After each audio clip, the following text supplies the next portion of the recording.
we are going to talk about finances. And there's a major, misconception when it comes to money in Christianity, right? Because you will be familiar with the saying, people that are saying, money is the root to all evil, or that money doesn't grow on tree, because these are, conceptions we have about money, and it's negative ones. But money itself is neutral. It is what you do with it that will determine if it's evil or not. When God said, you cannot serve both God and mammon, it doesn't mean that you cannot have or use money. It only means you cannot attach more value to money than to God, because it is not money that's the root to all evil, but it is the love of money. It is the value that you attach to money. And I spoke to that about that a couple weeks back, for those of you who are not here, because there's this time there was a guy, a teacher in the law, who asked Jesus, what must he do to be saved? And Jesus said, you have to love others, do not commit adultery, and follow all the laws. And he said, I have done all these things. What else can I do? And Jesus told him something very interesting. Sell all that you have and give it to the poor. And the man was very sad when Jesus told him that, and he walked away. And Jesus said, very truly, I tell you, it will be a lot easier for a camel to fit to a needle's eye than for a rich man to go to heaven. And something interesting happened too, because even Jesus's disciples, they were there, and they asked Jesus, what do you mean? And Jesus said, why is my language not clear to you? But why did the disciples talk to Jesus about that? Because even them, they had some money too, because they were fishers, they were carpenters, they were not broke. So they're thinking, why are we following Jesus if we cannot even go to heaven? And, do we have to also sell everything that we had? But what Jesus really meant is for people that are attaching so much value to money, which is loving money, it is hard for them to get into heaven. He was not referring to actually have money, because when you think about it, there's a lot of men of God in the Bible that were saved. We can say Moses. Moses was a prince. We can say, Joseph. Joseph was a prince. Joseph had a lot of money. We have King Solomon. We have Jacob, and we have David. We have a lot of people in the Bible that had money, and they were men of God, and that did not stop them, from glorifying God. But it is the value that you attach to the money. If you love money so much that you cannot help other people, that you cannot even, that you put your grind before God, that's when it becomes you cannot serve both God and money. Because let's say, on Sundays, that's when you usually spend time in the presence of God. And every time Sunday come, because you want overtime, and you pick up a shift every time that you're supposed to go to school, that you're supposed to go to church, right? That's when you start putting money before God, or when you do the money to pay for things, that are not godly. This is the use of the money. This is what you do with the money. Money is neutral. Those of us who use money for good, there's no problem with it. But if you use the money to do evil, like gambling, pornography and stuff like that, this is where it becomes the problem. So on today, we are going to do like a very basic thing about finances, right? And we will start with this.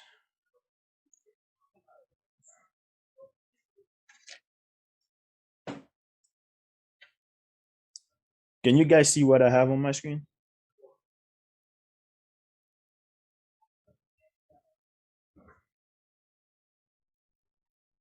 Can everybody's okay? Okay. All right. So this is what we have. This is called a cash flow quadrant, right? This is a financial quadrant. So this is the four group of people that we have in society. We have the employees. Most of people going to work 9 to 5, right? You just go, you get a paycheck, and you go home, and you live paycheck to paycheck. And this is, a lot of times it comes from family expectation. Let's say you go in the family and everybody was like a lawyer, or everybody was security guard, and they take a lot of pride in it. So what the parents do, they always project that onto their children and want them to become the same. Also, if there's something they didn't get to do, let's say your dad wanted to be a civil engineer and then he didn't get to do that because things were hard, he didn't get the opportunity. And as you grow up, he's gonna try to push that into you. So your own desires, things that you really want to do, a lot of times it gets clouded, right? As you grow up and as people expect things from you and your family expectations, so you don't really know what you want to do in life. And this is where it gets, a little complicated for you. And those are the employees. But it does come with some perks, right? Because as an employee, as long as you go to work, you get a paycheck. A lot of times, you get paid vacation. What else? You get 401k, you get great colleagues and people to have fun with, right? And we can have lunch together, it's all fun and games. So right here, there's little financial uncertainty, right? Because as long as you go to work and the company doesn't go out of business, you are sure to get a paycheck. Hence come the saying, people work from paycheck to paycheck. And then down there, we have the self-employed. Those are, your little business owners, people that do, credit repair, consulting, multi-service, immigration, all these people. So what happened with these people is that, they are a little bit higher of the curve, that's for sure. But success for them doesn't really mean the same. It doesn't come with financial freedom, because what happens is that the more successful you get here, the more workload you have, right? The more clients you get, the more work you have to do. The more clients, let's say you in tax season, right? And you get 100 clients. Yes, you will be making more money. However, you have a lot more paperwork and stress to deal with. Therefore, even though you're making the money, but you don't have any financial freedom because you get paid according to performance. And this is the left side of the quadrant. And this is where most people are right now, right? And the book Robert Kiyosaki, Rich Dad Poor Dad, you see this side is called the poor dad. So a lot of people, they focus on getting very good degrees. They go to college, they get a master's, they get a bachelor's, and then they go work for somebody to control their paycheck. And this is what society promotes. And this is what you feel like is normal to do. You go to school, you get a degree, you get a job, you pay bills until you die. And people that's over here, they kind of want to get it right, right? Because they be like, I know I'm meant, for more. I need some type of control in my life. And what they do, they get a skill, they get very good at it, and they start their own stuff. But what happens is that there's a little problem, even though you get to make your own hours, because people over here, they have a lot of pride, right? Because they're like, I'm good at what I do. I make money. I can make my own schedule. I go to work when I want. I control things, right? But there's a little problem with here, because it comes with not only financial uncertainties, because for those of you who own or see anybody that owns small businesses, it's like the stock market, right? There's up and down. There is a season of up and down, right? It's just like the stocks. Like it's very rare for you to make the same amount of money every month. So sometimes it's good, sometimes it's down, sometimes it's very good, and you can spend a couple months flat. Sometimes it's just not stable. So it comes with one, financial uncertainty. Second, for you to be successful, it comes with a lot of workload.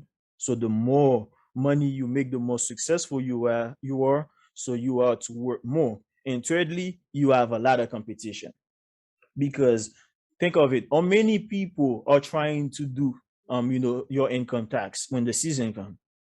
You get a lot of choices, right? Because you can just get up and go to somebody else. And what is that for a business owner, right? For these people, they have to work really hard to gain market share, and dominating the market is really hard because there's so many people trying to offer the same thing.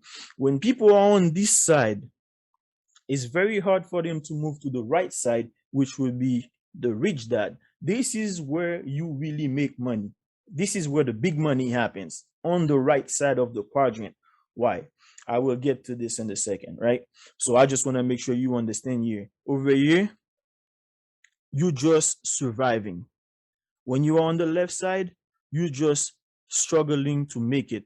Even though you can make let's say 100,000 as a doctor, as a lawyer, nonetheless, somebody is controlling what you make. Somebody is up there and is controlling you and capping how much money you can make. And over here, it's only so much you can do on your own. It's only so much you can do as being a small business owner, or anything, because as the more you get up there and make more money, you will be stressed and have so much workload you cannot even enjoy the money. And this is why a lot of businesses, they fail within 2 years of being created. Or those who get past the 2 year mark, they go to 7 years. I'm not just talking about this because I read the book. I actually went inside and got to see most of the part. And a lot of people, they get very comfortable and very, what do I call this? They get very stubborn and comfortable on being on the left side, that they will spend 50 years working as a security guard, right? A lot of people, ever since you were a kid, they were doing the same thing, and they will stay in there. And from that 20, 30 years, they probably get $1 or $2 raise, and they're very comfortable with that. I'm not going to live like this. I just know my God did not build me to work like a slave like that, right? Let me go to the other side. This is where it gets really interesting, right?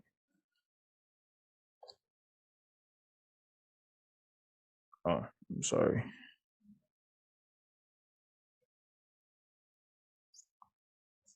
All right.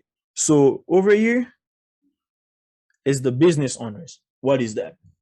The business owners is these big guys, right? That own a company that has, up to 500 employees.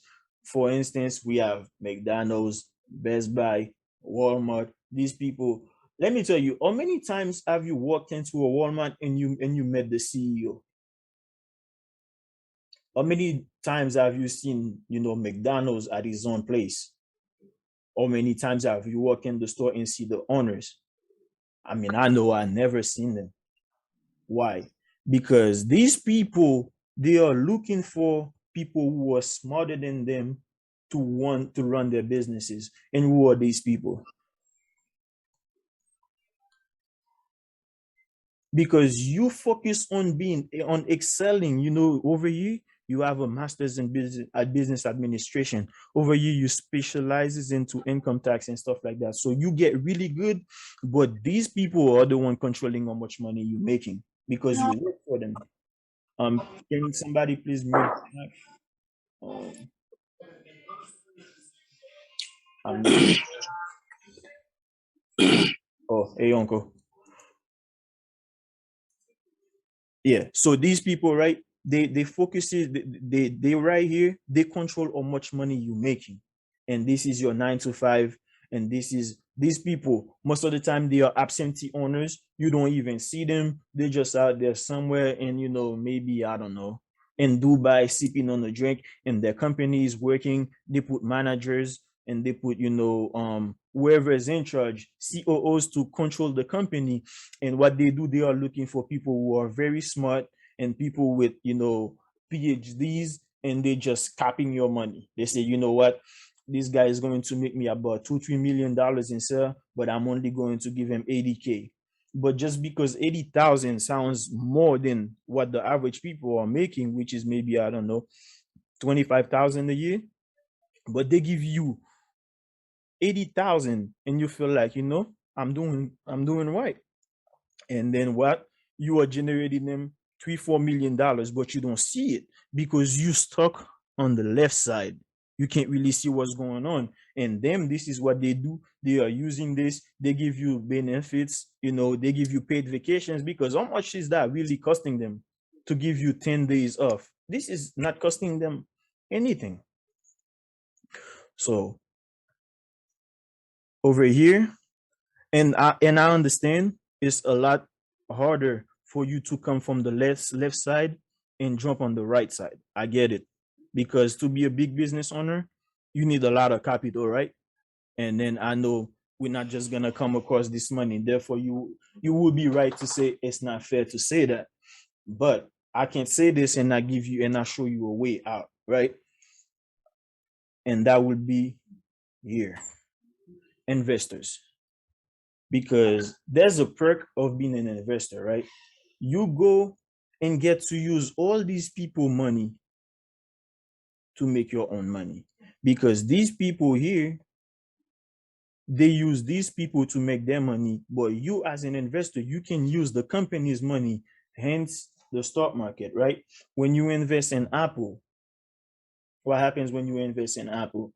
You invest in the whole function of the company, from the CEO who's making decision all the way to the last employee, right?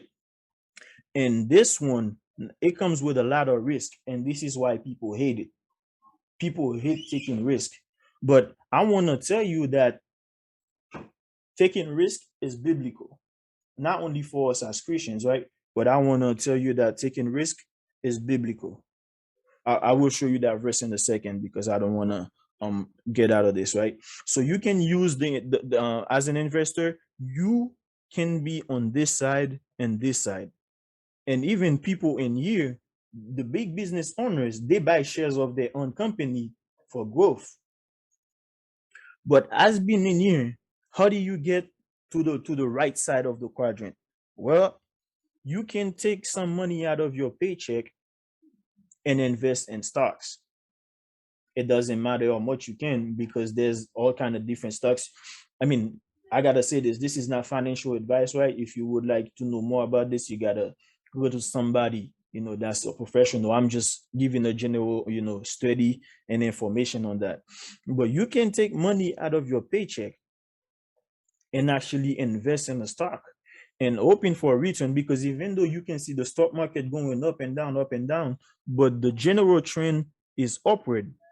If you look from 1970 to now, you will see that every company that's been around, maybe in the S&P 500, you will see that all their prices have increased or at least stayed stable and paying dividends, right?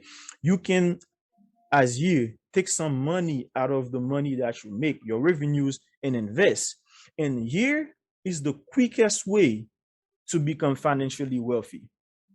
It is the quickest way, because you get to use other people's time, which is called OPT, and OPM, which is called other people's money. So the business owner, they use your time, right? Other people's time. And you as an investor, you get to use both, because all these people, they are working. You use their time and you just put your money down there. And then the fun part about being an investor is it requires only the research. You don't really have to work a lot. It's like passive income, but it comes with the highest risk, right? Because you do have to take a lot of risk, and the money that you put in there, it can completely be obliterated. That's why you need to be knowledgeable about what company you invest in. And being other people time and other people money, you use the company. Let's say Apple, they have, I don't know, a market cap of like $1 trillion, right?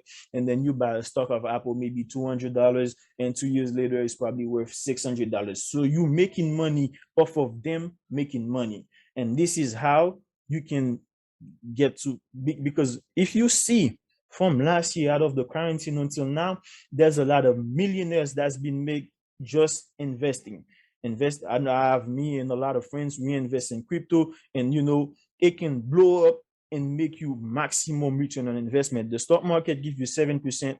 Warren Buffett, which is like a billionaire, maybe he has like 80 billion or so, he only gets 20% return on investment. But here, you can get unlimited investment. I'm not saying unlimited, because but I see people getting 30,000%. You can imagine that, having 30,000%, putting $500 into a stock, and then a year or two later it becomes like $1 million. It becomes $2-3 million. Yes, it is possible, and that will be covered into another session if y'all want to. But I need to move on with this. I just wanted to make sure I show you what this really means here, on how to be on how to move on from being an employee. You can go into here, or even when you're on that state, you can move on to here. And eventually, if you have enough wealth, then you can move on up there. Either when you have enough money, you can go and buy a substantial amount of the company, then you become a shareholder. Because a lot of people, they do that, because even in the stock market, when you own a certain amount of stock, then you become like a shareholder, because if you own 25% of the stock, then you have a voice in what has to be said in the company. So let us move on to how you can actually make this happen, because the plan is to get here. The plan is to get here. So let's see, if we can have like some type of financial planner that can help us move on to that section.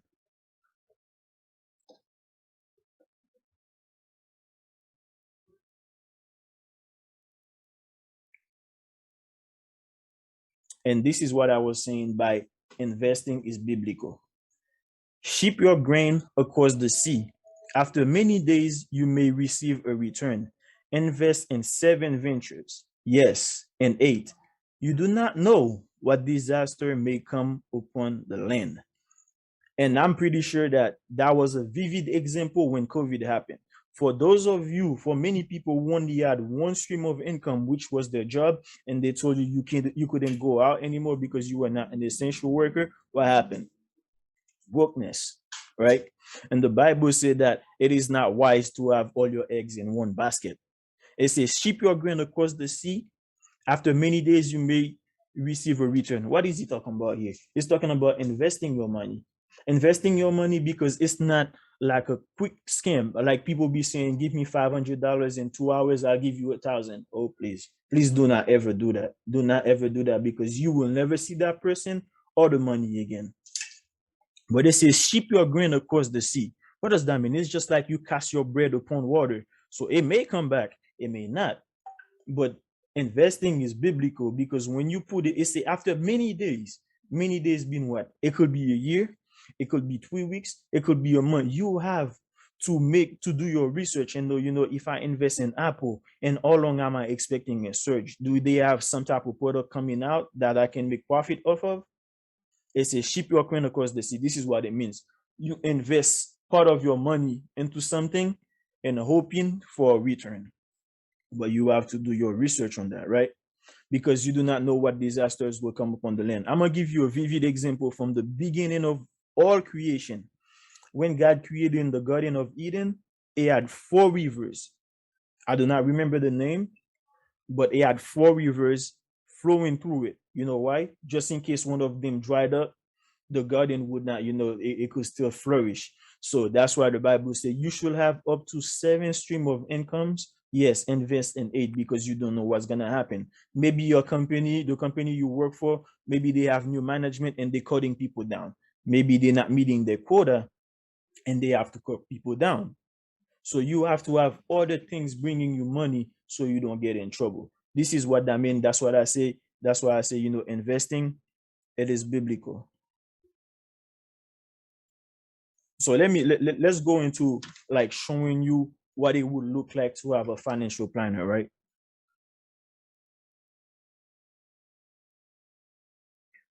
So over here, we're going to create like a financial plan.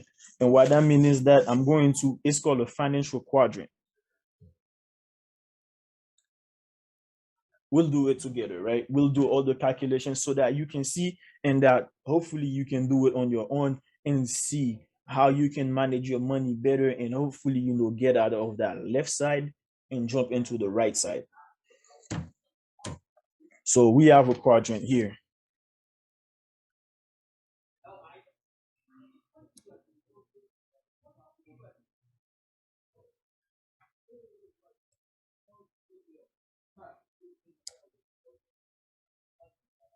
All right. And over here, we can start and say we have income.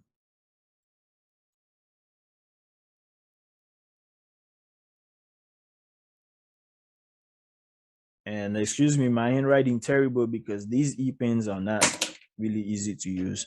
So we have income, and that's plus. Income is any money that's coming in, right? And we have expenses, which is anything going out. So let us take 2 different scenarios, right? You have somebody, let's say we call him Bob, right? Because Bob sounds like somebody that would like to spend money. And then we have over here, we call him Bob. Bob went to school. He has a bachelor's. and into finances or something, and Bob is making $48,000 a year, which is roughly about $4,000 a month, right? We have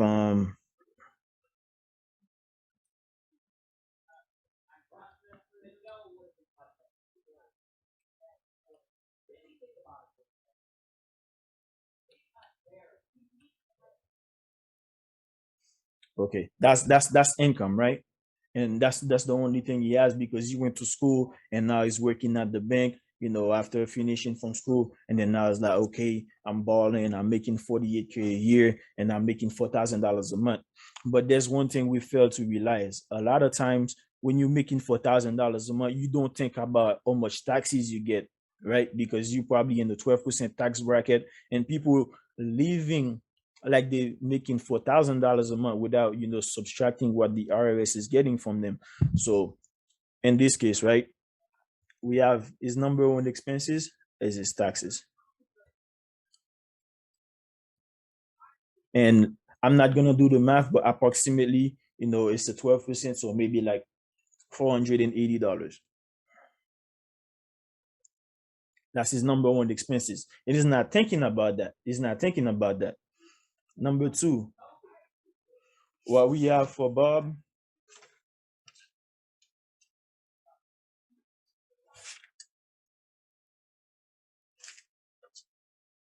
we have his rent, right? Bob said, when I was living with my mom, I was not comfortable. Now I'm my own man. I'm the man now. I'm making money. I'm working for the bank. I gotta live somewhere nice and comfortable. And Bob goes to Miami and maybe around Aventura and stuff. You don't want to live among the masses to save money, but now it's like it's looking at $4,000 like it's a million.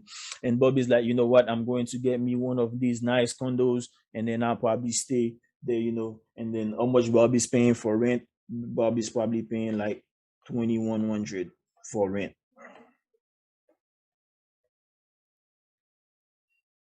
And number three, Bob said, I'm a banker. I cannot just be out here rolling any type of way. I gotta have, some nice cars when I drive by, with the homies. When they see me, they can see I'm rolling. And then Bob go isn't he don't even have a good credit yet, but Bob wants a, let's say, BMW X6, right? And Bob go out there and get a BMW with the condo included. They're gonna charge you mad interest because your credit is not good. And secondly, for the insurance, let's say total Bob is paying 800 a month for the car. And this is kind of real life example. I know you guys know people that are living like this. I know that for sure because I do know a lot of people, because there's one biblical mistake they make, and I'm going to show you in a second. Let us just go to Bob's expenses for a little bit more, right? And then what happened? Bob has to eat. Bob has two wife. Bob has one wife and two children, right? For food, Bob say, we gotta eat comfortably in the house, and then I'm probably spending like $1,100 in food. When Bob go to Publix, he just full the cart. He don't care. It's just balling. All right. This is a big mistake, Bob. And what else? Bob say, I'm a banker. When I go to work, I gotta look sharp. People gotta see, I look like money when they come in there, like these clients. And then Bob say, I'm gonna buy nice clothes. I gotta go to work with Ferragamo, Christian Louboutin, Versace, and all this stuff. And we all know they ain't cheap. But Bob say, um, what was that? That was food. And Bob say, I gotta get me some nice clothes. And here we go. Bob say I'm gonna put 150 aside a month to buy clothes. But what happened when you go to the store, you want expensive stuff like that. I know these things are expensive. I'm not really into fashion, so I don't really know, how much they cost, but I'm pretty sure they are expensive. So when Bob go to the store and the money that he has in his pocket is not enough, what happened? He get a store credit card. And I don't know if you know this, when you get the store cards, they charge you up to 25% interest. up to 25% interest, and this is foreclosed. Bob did not think about he has to pay electricity, gas for the car, cable. Let's say for all these utilities, right? It's like for utilities, $400. Hold up. How much is Bob getting paid again?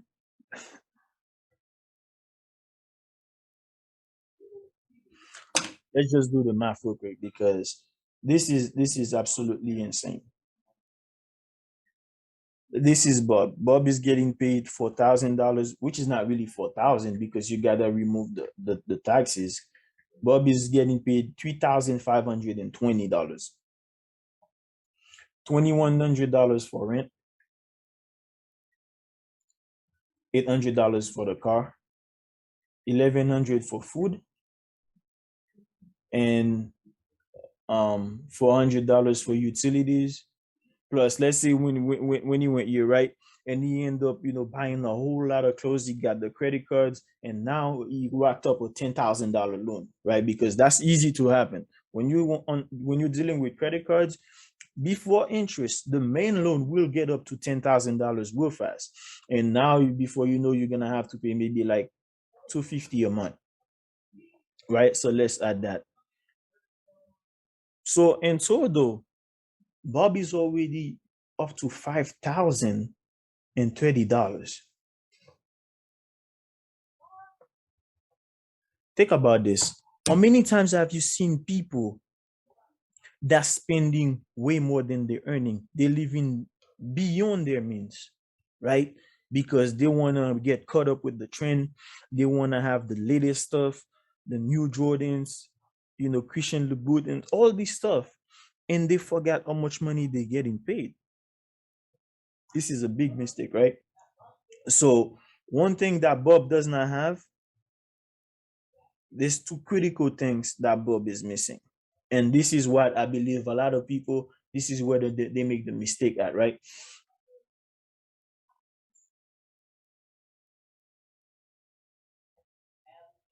Bob doesn't have any assets. Bob doesn't have any assets. And assets is where you're going to be making the money at.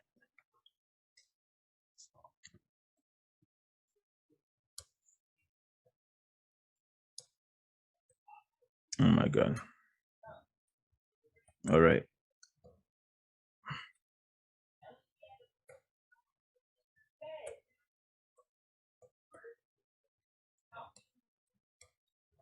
And liabilities, right? So this is what we have. This is why it's called a quadrant. So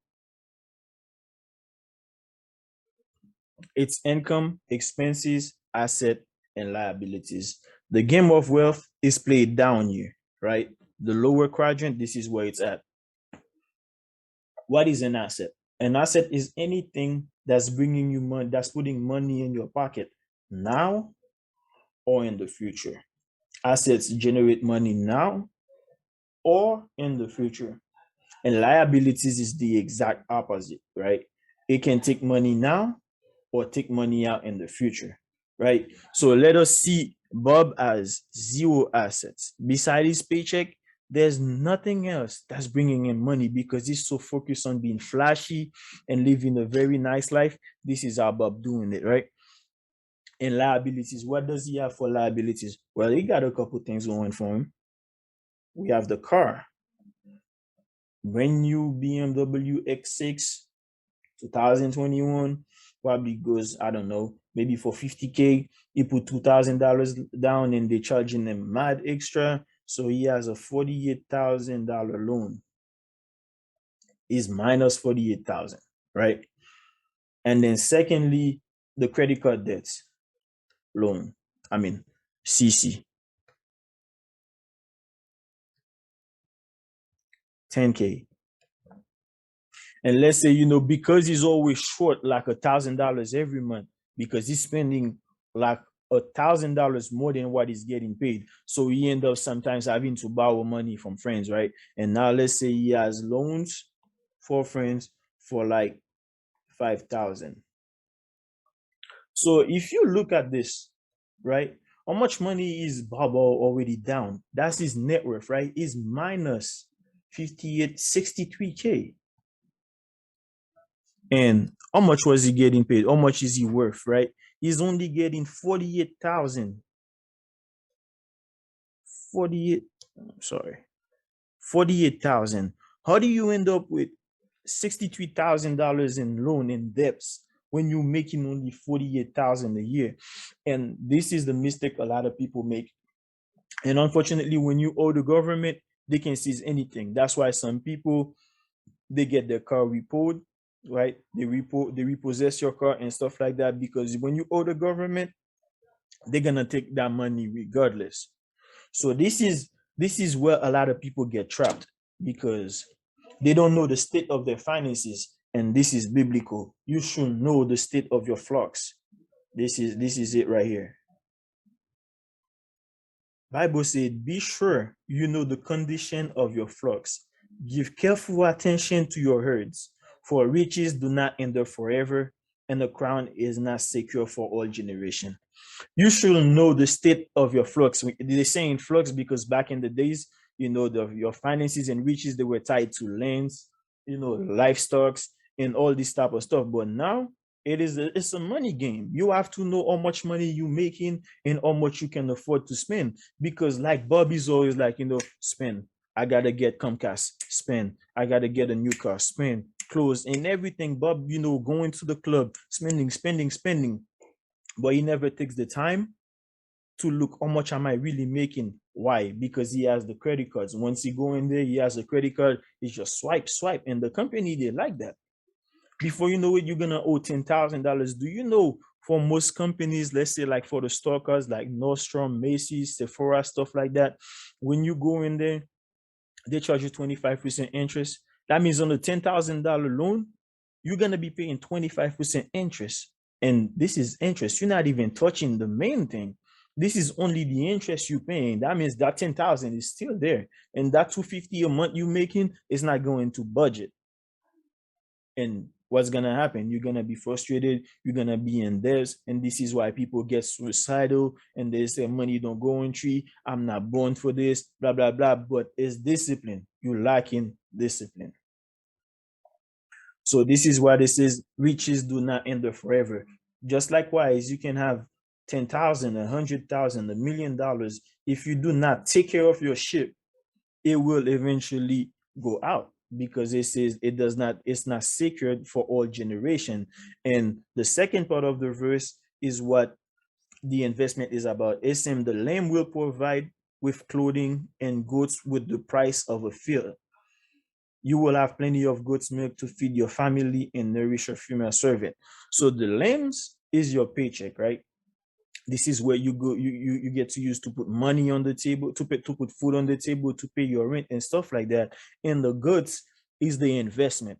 The goats, it says it will give you the price of the field. That means if you invest your money right, it will give you the opportunity to go big. This is why we talk about the lower quadrant being an investor, right? So let us go back here. Can you guys hear me right?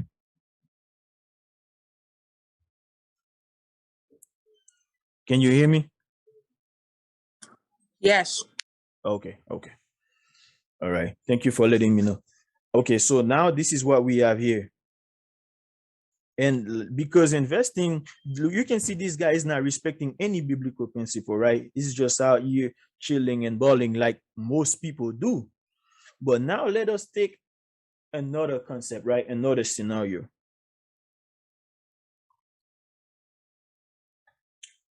Well, give me a name for somebody that sounds like they would be smart about their money. Like I know Bob, it was pretty obvious because Bob's they like, wasting a lot watching TV. Give me a name for somebody that would be smart about their money so we can go for the second example. You can type it in the chat or just unmute your mic and give me a name, please. Trevor. There you go. Yeah, that's good. Trevor from the GTA. He's not, okay. All right. Trevor. All right, Trevor. Let us make space for him right here.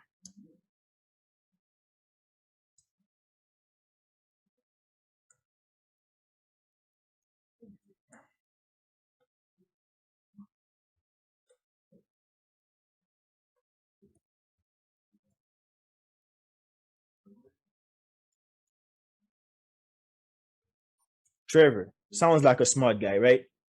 All right. So here we go. This guy up here is just like most people, and that's why they will spend 10, 15, 20, 30 years in one job, and they don't even make any effort. They'll be renting for the rest of their lives. They'll just be complaining and see people getting big, and they'll be like, oh my God, this guy is in the devil. This guy solely sold to the devil because, we went to the same school, we had the same job. How is he doing all this and that? Because I'm going to use the same example because I'm gonna say Trevor worked the same place as Bob. They work for the same bank and they went to the same school. Just to say that you can come from the same background as somebody, but you can make it in life because all these come down to financial literacy and respecting. It all comes down to decision, because it could be your brother, it could be anybody that you know, and you are presented with the same opportunities, but it depends on what you make it. There's a saying say, life is what you make it. So let us see what Trevor does, right? Getting paid the same,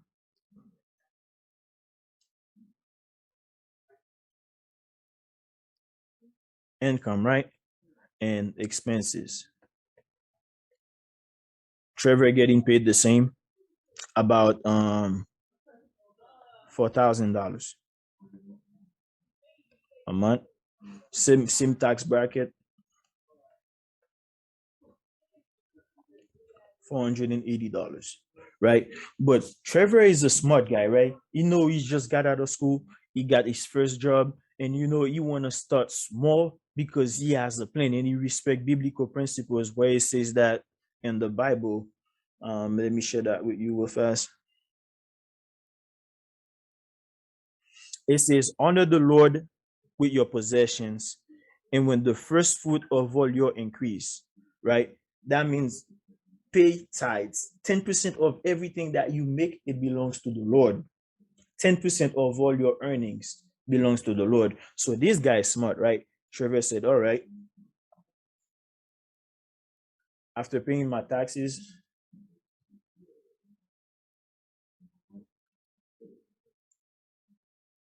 Trevor said, for my tithes, um,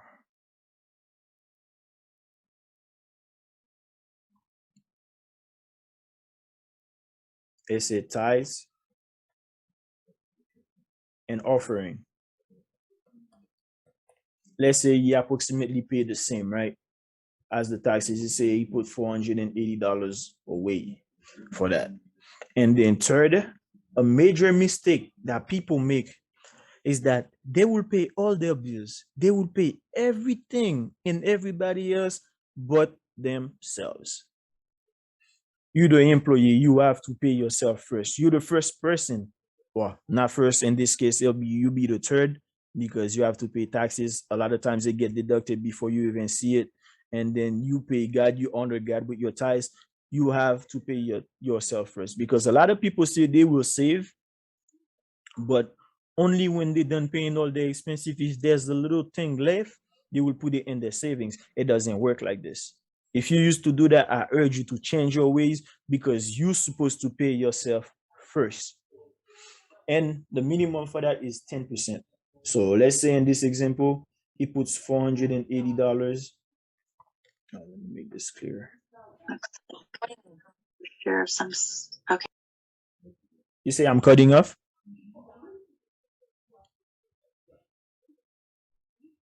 Did you say I was cutting off? Can everybody hear me right? Okay. 480, and that's okay. Thank you. And that's your savings, right? That's how you pay yourself. You get 10% of that money and you put it in the savings. In a lot of cases, I find what works best if you can make an arrangement of the with the bank, right? Before the money even hit, if you have direct deposit, send that to your savings so you don't even see it and deal with the rest. And hence, this is where you hear a lot of people talk about the 70-30 rule because yeah, you have 10%, 10%, 10%, right? Approximately. That's 30% already. And you have to make the rest work. So how do we go about that? You don't need, let's face it, if you're just studying in life, you don't need a very expensive car. You don't need a flashy car, right? You really don't need that. You can just maybe get a Toyota, or maybe something, that's really not gonna cost you that much money a month. Maybe let's say, the car note and the insurance comes to like 250 to 80, or you can buy a used car where you really don't pay any car note, and then you say you pay like 125 for insurance. This is doable. I know a lot of people that do it. And you gotta be home. You heard of humble beginnings? You have to start small, because once you go too big like Bob, you already down 70k. There's not much you can do, because you're already in deep hole, and then you most likely gonna spend your life like this unless you have a change of mind. Let's say this guy here, for his car, he went the smart route about it. Oh my god, this is terrible handwriting. For his car, let's say he pays about 200, right? Because he bought the car cash, and he's paying, well, he can get cheaper insurance than that. Let's say he's paying about 145 for insurance, right?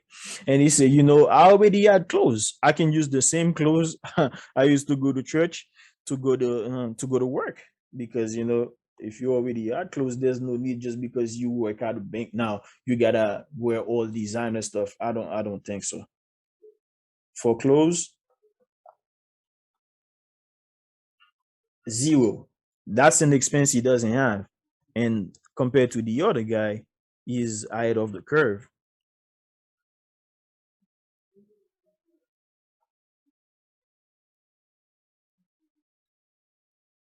And let's see what else.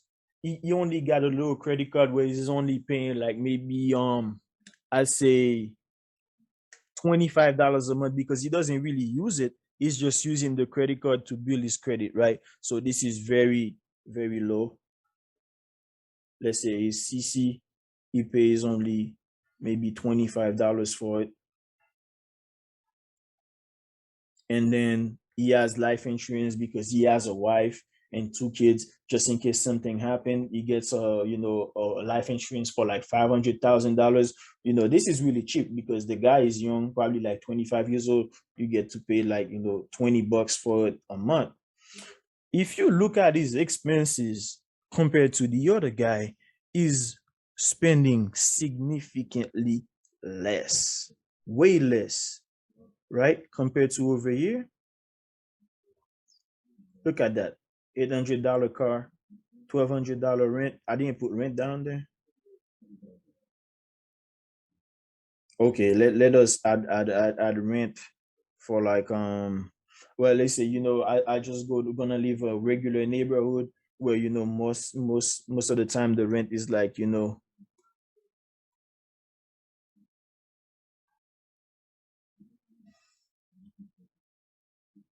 rent is like, 1,200, like considering you live in Miami, right?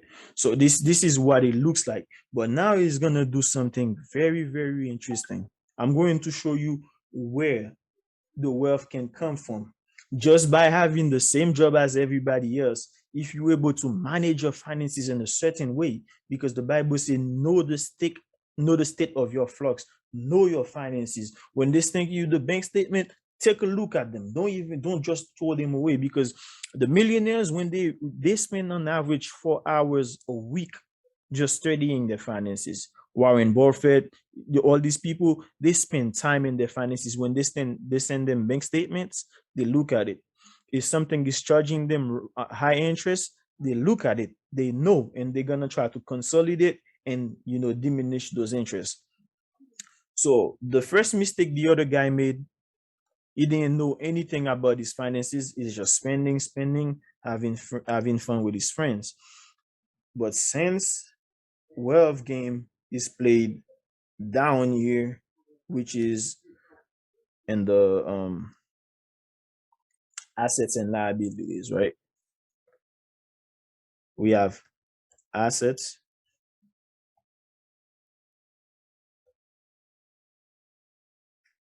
and we have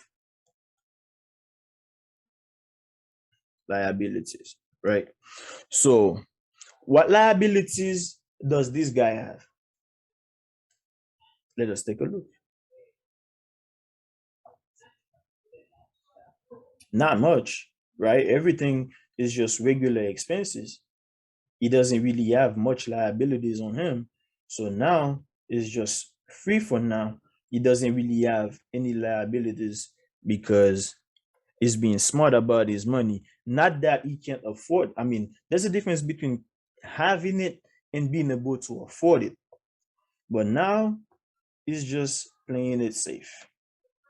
And it doesn't mean that, it could be trying to be comfortable, because a lot of people, they want comfort before they can have anything. But really, it's not your paycheck that's supposed to buy you luxuries. Is your profits on any gains, if it's investment or business. This is the money that's supposed to buy you any luxuries you want, not the paycheck, not your ships, not the ships, is the goats. And the goats is the return on investment. But what assets does he have? Well, to see the assets that he has for now, this is his asset right here, the savings, uh, savings, savings, savings. And he's just beginning now, right? This is year one. He has savings. If we take a look at him, let's say 3 years down the line, he's saving $480 every month. And we look at him for 3 years down the line. So we're going to see that he has $480 times 12, which is for a year, then times 3. He already has $17,280. This is the power of paying yourself first. And with that money, you can invest it, put it on down payment on the house or whatever. 17, oh my God.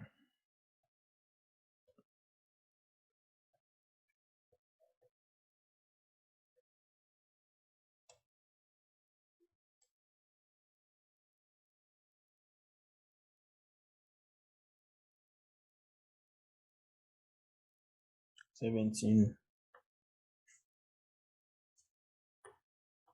to 80.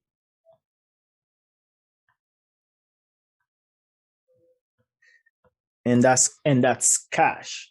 That's money he has in his savings. But think about it.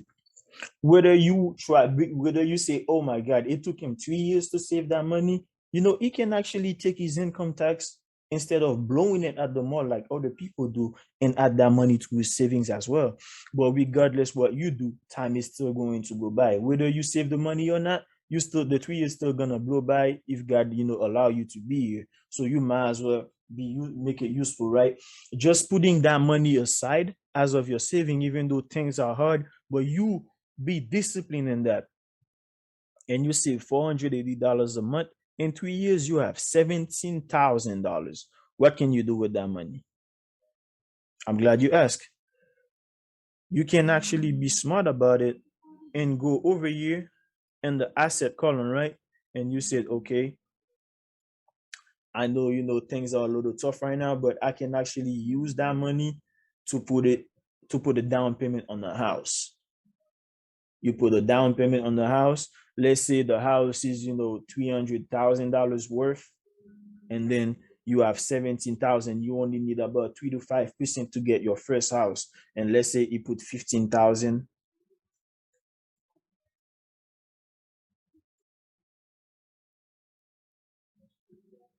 He puts 15K down a house.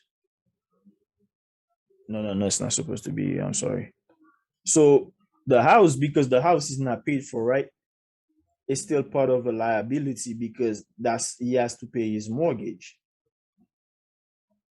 A house for 300K. And because he put 15,000 down on it, this went down 15K. He put it as a down payment. I don't want to lose anybody. If you guys are understanding, drop some 7 in the chat so I know that you guys are with me, because I want to make sure you guys understand, because that can make a lot of difference in your finances and how you deal with money. So if you guys are understanding, let me know so I can continue. Okay, so for who else is with me?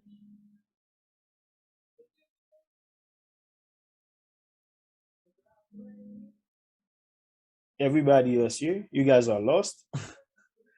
If you're not understanding, let me know. Okay. Yeah. All right. Okay then. So the house been 300,000 and you put 15,000 down in it, you don't lose that money. That money actually goes towards the house. So you only have a $285,000 loan in there that's left. 285K. And now you still have, after removing that 15K to put down on the house, you still have the $2,580 left. That's not bad, right? That's really not bad. And that's something that any one of you can do. If you follow this principle, if you can save more, save more. But if you put aside 10% of your income every month, within 3 years, it can give you enough money to put down on a house. And believe it or not, is that significantly better than everybody else staying in rental? Yes, because the house not only belongs to you, but you can also it can also increase in value, which is gonna give you like your net worth is gonna go up. What does Trevor do again? Trevor say it is not good. In the Bible it says it's not good to have only one stream of income. And since he has a bachelor's in finances and stuff, he said, like, I must start a little business consulting business on the side. And what is it? Let's say, he has a business where he's, doing consulting, and that's gonna bring him about 1,000 every month. Not much, right? But it's something. 1,000 every month. If you were making $1,000 constantly every month as a side hustle, what would you do with that money? Let me know. Give me like one or two answers in the chat. I want to kind of see what you guys thinking, if you are understanding this. If you were making 1,000 aside of your paycheck, if you had a side hustle, whether it's selling hair or making food on the side, what would you with that $1,000 on the side? Let me know in the chat.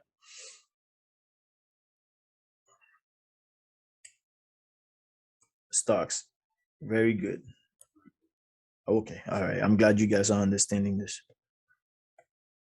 A lot of people, just because they're making a little bit more money, they just think this money, I should just go and buy, luxuries with it. I should go and do this and that and that. But if you focus on, building wealth, if you're trying to leave this earth a lot better than you got in it and leave something for your kids, you're not really going to focus on flashy things. You're going to focus on building wealth. And this is what this is about, because there's a lot of misconception about money, because they put this in front of you. They make you think for you to be cool, you have to have the latest iPhone, you have to have, expensive shirt, but yo, is I can wear a $5 shirt and look better than you with the $10,000 shirt. I know this. How? Kanye West. Oh my God. This guy wear the most expensive stuff, but when you see him just, I'm like, what is this? It's fine not to have the latest stuff. It doesn't really matter. Who are you pleasing anyway? Are you doing it for you? Most of the time when people buy expensive stuff, it's just to make other people, they're just trying to impress their friends. They're just trying to impress their friends. Nobody care, bro. At the end of the day, if you can't pay your rent, nobody with all these expensive stuff, they're not gonna give you a dime. If you ask them to buy, they're gonna, oh my God, I just spent this and this and that. Oh my God, I had it. If you had called me yesterday, I could have given it to you. I know you guys know what I'm talking about. Know the state of your flux, know your finances. All right. So I'm just showing y'all, the way out here. And this is fairly easy to implement, right? You just gotta go and do like I did and list your income, how much money you got coming in from every source. And on the other side, list all your expenses. Take your bank statement and look at it. You're gonna see everything that's taking money off of you. I'm pretty sure you will find things that you're not even using that's still charging you. things like subscription, maybe Netflix. You haven't watched it in a long time and you don't even pay attention if they keep taking money. It'd be like a membership for something, or any app that you wanted the free trial and you never realized they were charging you, and money coming out, and you don't even know. You're supposed to really know about these things. You have to know the state of your flux, know your finances. And with that $1,000 a month, like Rachel said, before we go into stocks, I would say he just put it in his savings, right? So every month he get $1,000 more plus that $480 for his savings. So every month he's putting 1,480 in his savings, right? That's after he owned the house now. That's after he owns the house. The house is already down and he's gonna be paying on it, and he getting paid, let's say, here is cash flow. Let us put it up here, right?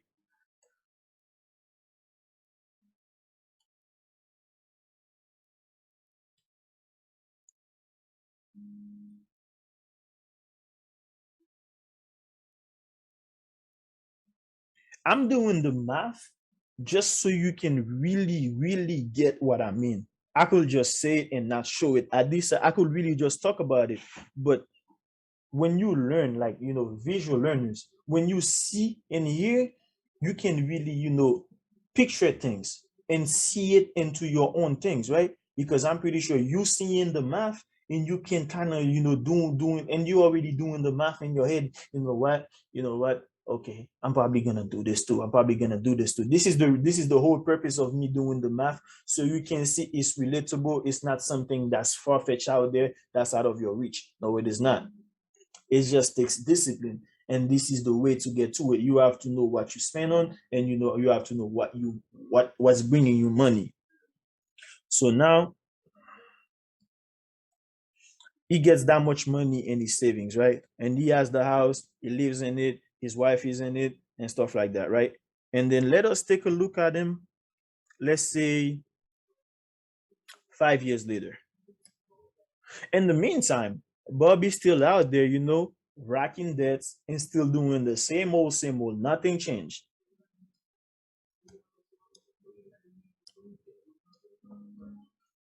Ah, right here. He still had that money left in his savings. Plus now, 5 years later, right? 5 years later, he's putting 1480 in his savings now. 1,000 from the business plus his regular 480, right? That's every month. Times that by 12 and times that by 5, because we're talking about 5 years later. This man has $88,000 in his savings now. 88,000. I don't know if y'all hear me. That's just the power of paying yourself first, right? Paying yourself first in savings. 88,000. Don't even think if you put that money, like this new generation is doing, we invest our money in crypto and stuff like that for great return. This is the money without no return on it. Right here. Plus 88,800 plus that 2,520 that he had. That's 91,320. Now it's getting interesting, right?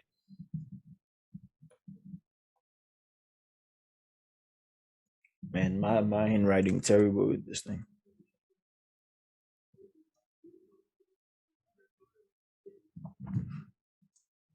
Let us go back and do a little contrast. Two guys from the same school, getting paid about the same, work at the same job.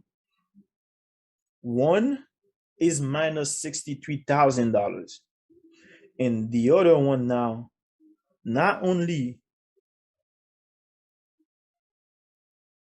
owns a house, and by now, by the way, he probably, 5 years later already paid some of the debt. Let's say, maybe right now is like, let's say 250K, right?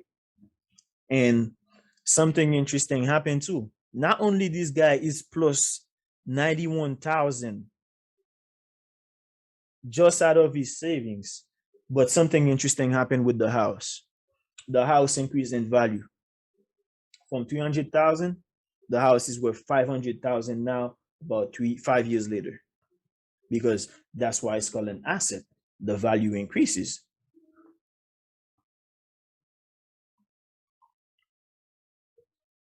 What did I say? 500,000. Yeah.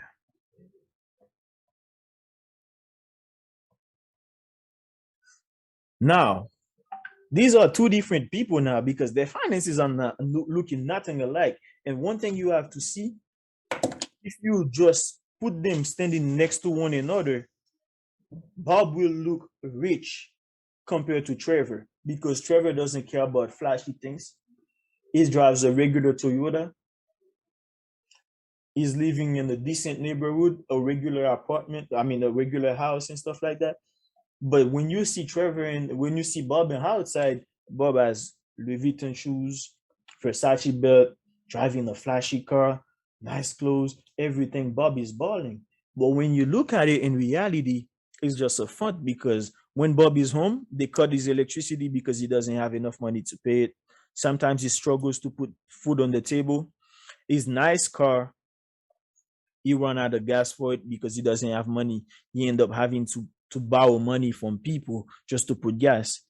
And all that to impress people. And all that because he fell into the trap of society. And the person that the wise man, because let me share this verse with you guys. And it feels like the proper time to share this. It says, by wisdom, a house is built, and through understanding, it is established. Through knowledge, its rooms are filled with rare and beautiful treasures. Through knowledge, knowledge, knowledge, knowledge. And this is exactly the purpose of this session here, is for you guys to know, because in school they don't teach you about finances. In school they don't teach you about financial literacy. They don't teach you about credit. They don't teach you about any schools that you need, any tools that you need in real life, any skills. And this is why we are struggling. And now this information is available to everybody. If you just want to look at it, take a look at it, you can Google it, watch a YouTube video, or just read some books about it. It says through knowledge. Knowledge is the key thing here. Wisdom and knowledge. Wisdom and knowledge. Right? Because one thing I'm gonna ask you, even right now, what is the greatest asset that you have right now? As you are right now on this line, let me see some answers. What is the greatest asset that you have currently? I'm waiting. If you want to unmute your mic, feel free to do so. Or if you just want to text it, go ahead. I'm waiting. I need at least two answers. What is the greatest asset that you have right now?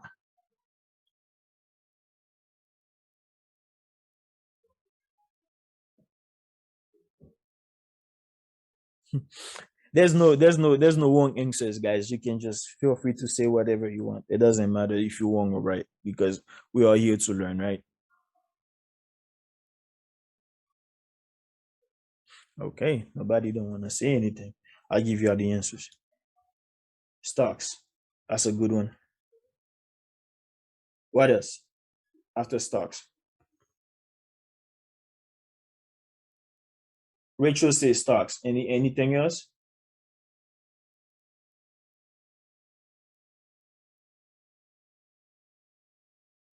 What about the business? What about the business? But I tell you, any assets that you may own, there's no greater assets than this. Your brain is the most valuable assets that you can own. Therefore, in the asset column, we're gonna add brain.